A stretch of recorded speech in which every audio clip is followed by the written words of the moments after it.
All right, over here at the 9 o'clock position, a strong Zerg player on the team Startail. He's red. His name is also the name of a month. He is... 스타테일 July.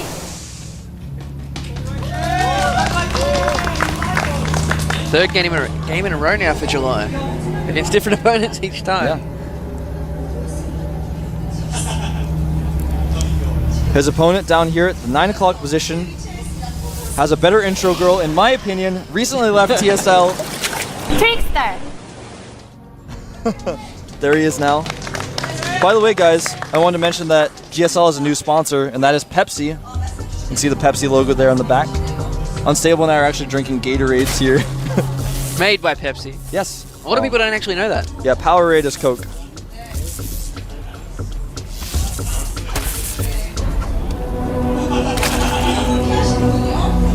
So as you guys know, these guys are playing again for the second time against each other.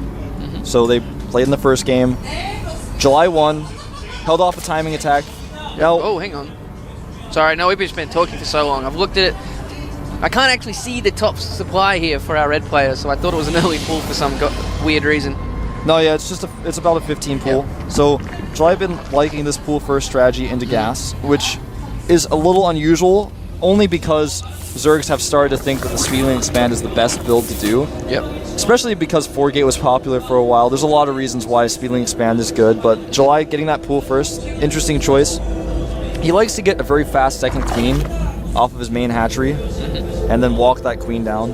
Alright, so the Nexus going down at the natural here for TricKsteR. There's going to be a Forge Fast Expand, and he's going to be very pleased when he sees that it's a pool first, because it's a lot easier to defend your natural when it's a pool first, because you know it's not going to be a one-base Roach all in. He's not going to have Zergling speed very quickly. I can kind of lazily take my cannons, be ready for anything. He's even going to see that hatchery that's going to make him feel very comfortable. He may actually just only make one cannon and just leave it at that.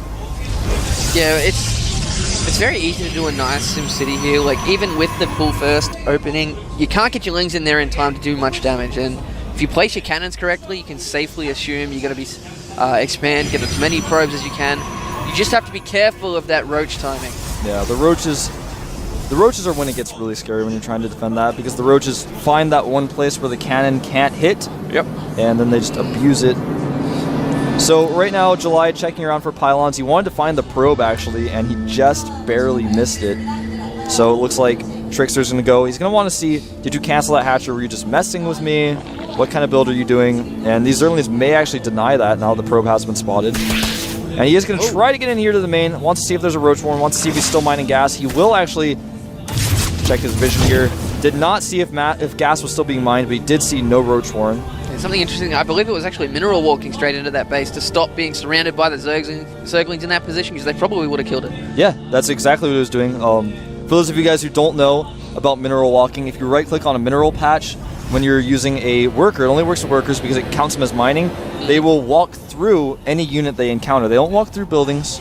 They don't walk through force fields, although there was a time where they did, it was a bug, but they no longer do. So you can walk your units through. For example, if you're a Zerg player and your opponent's walled off with a Zealot and you want to get into his base and see what he's doing, just click on his minerals and your drone will walk through the Zealot and go inside of his base. And that's so that when you're defending against Mutalisk harass with your Stalkers, the probes don't get all bugged out and start bouncing around your Stalkers or something. So that's the reason why they walk through units when they're mining.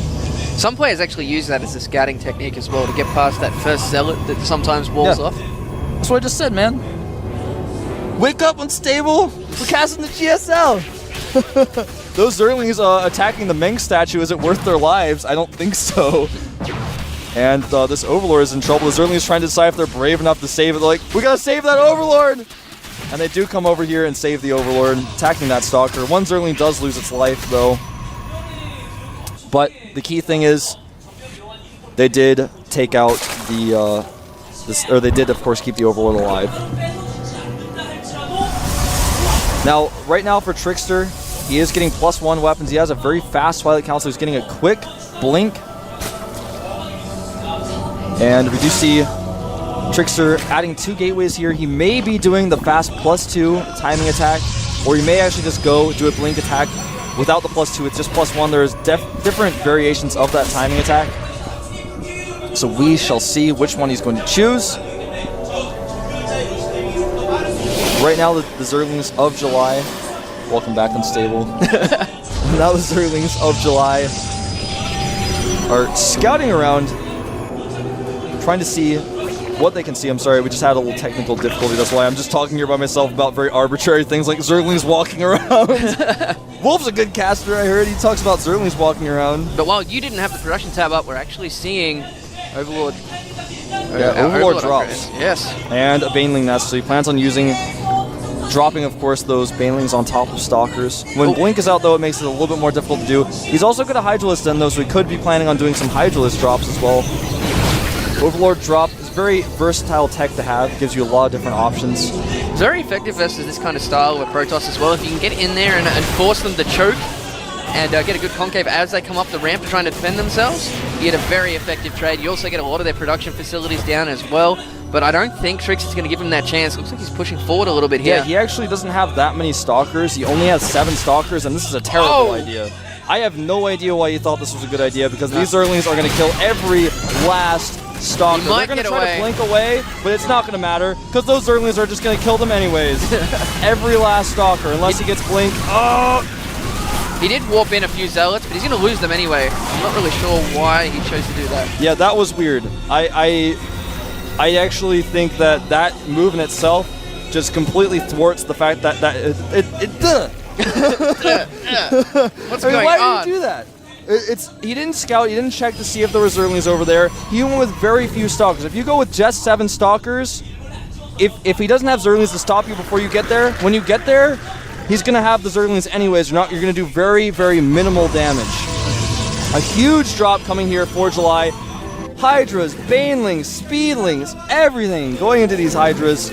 No drones. Everything but drones and queens going into those overlords. And sometimes you do actually see a queen come with them. Yeah, sometimes you do. Did you drop the creep? Yeah. Put a creep tumor? And he is going to be spotted, but there are so many units here.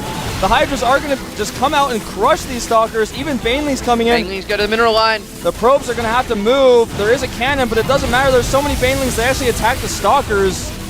And that was a little bit sloppy. But even so many probes going down here to these Hydras. TricKsteR will clean this up, though. That was actually done really sloppily. The probes could have all been killed by Banelings. Yeah. And then if the probes moved, he could have attacked the Stalkers instead. That was a little weird. That's right. He still did his He did a decent amount of damage. He traded pretty efficiently.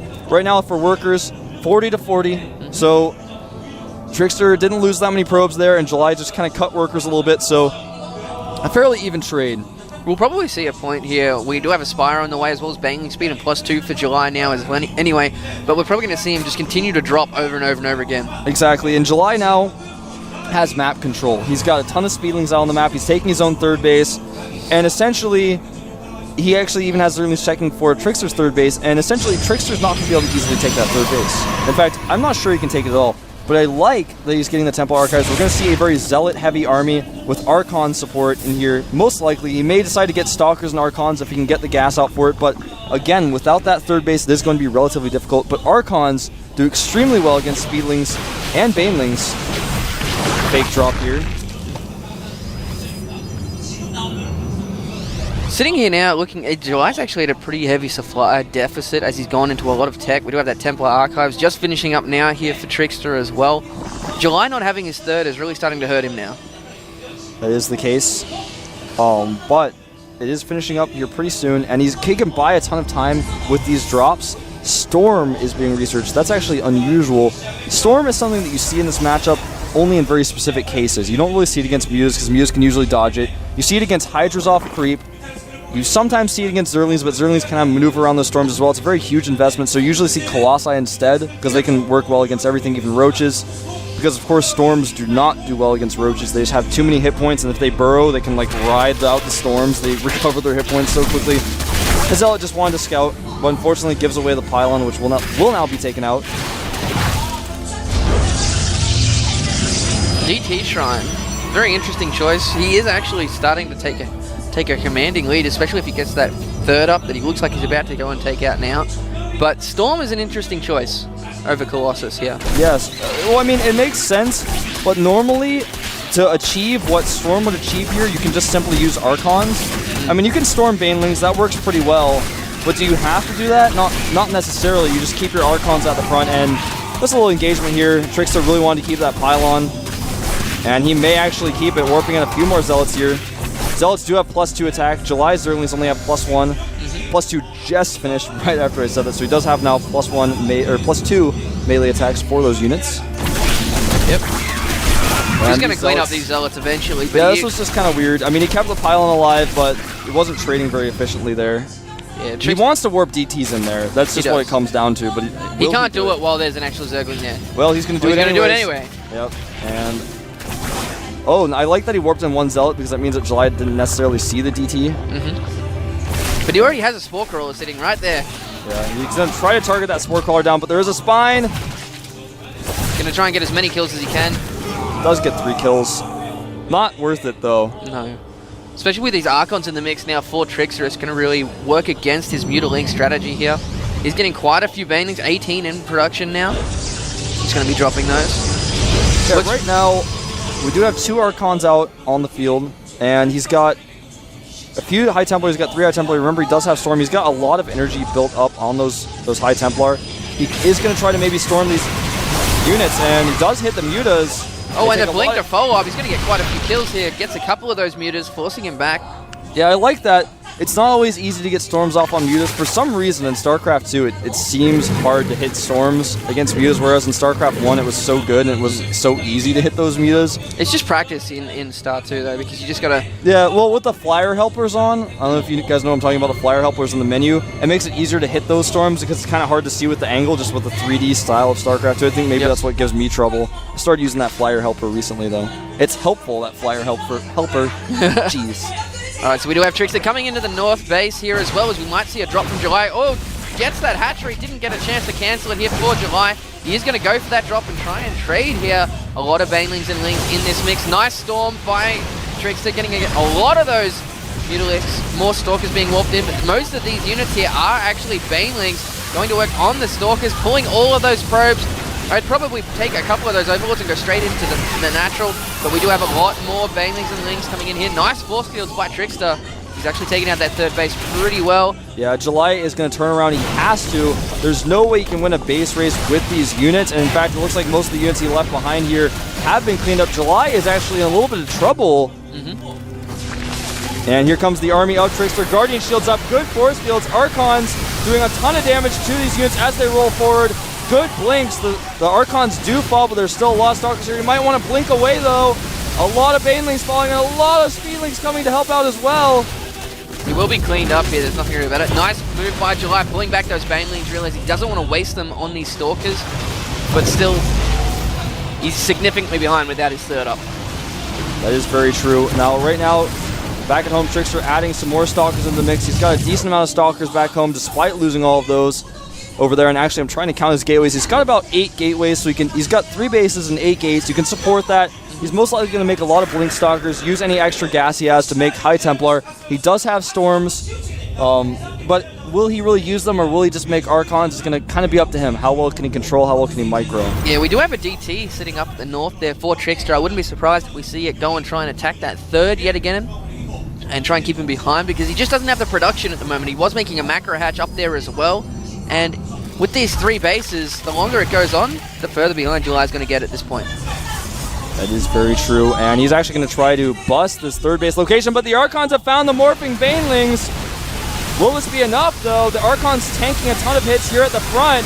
They do fall some good storms, hitting a lot of these Banelings, but just barely holds. I mean, if he didn't have those storms, it's ironic because I was saying maybe he just wants to use Archons, but without those storms, I'm not sure if he would help that. A lot of the Speedlings of July were just not able to participate in that fight, so therefore the Stalkers will clean up. And it looks like TricKsteR is going to actually hit a little timing attack here.